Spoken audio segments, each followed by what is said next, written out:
शहर के नवरंग जलकुंभ इलाके में उस समय अफरा तफरी मच गई जब खुदाई के दौरान नगर निगम की मुख्य जलवाहिनी क्षतिग्रस्त हो गई।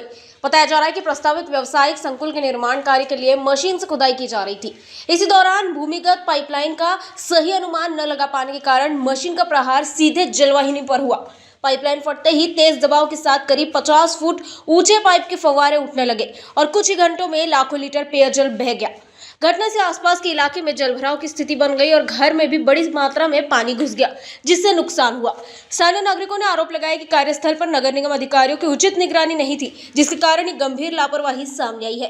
कुठल्याही कर्मचाऱ्या नगरपालिकेच्या पाणी पुरवठ्याच्या न विचारता त्याने ते काय काम चालू केलेलं आहे, तर त्याचे जेसीबी म्हणा का काय म्हणा, त्याच्याने त्याने ते जी पाण्याची लाईन आहे नवीन टाकीकडे जाणारी ती त्याने त्याला तिथे टच केलेलं आहे आणि ती पूर्ण पाईपलाईन फुटून चालू असताना म्हणजे पाण्याचा प्रवाह चालू असताना तिला धक्का लागलेला आहे जेसीबीचा। तर त्याच्याने तो पूर्ण जे पाण्याचं आहे लोंढा तर पूर्ण म्हणजे वॉल कंपाऊंड जी 6 फुटाची नगरपालिकेची ते जैन मॉलच्या कॉम्प्लेक्सला तिला पण पार करून वर पूर्ण इकडे घरामध्ये पाणी शिरलेलं आहे। सगळीकडे घरात पाण्याचा डाब झालेला आहे।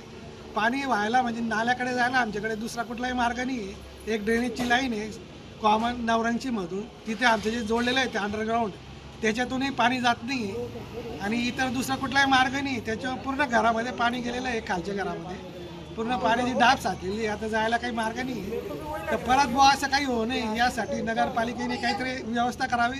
आणि मेन पाईपलाईन फुटल्यामुळे पाण्याला प्रेशर असल्याने समोरच्या विविध अग्रवाल यांच्या घरावर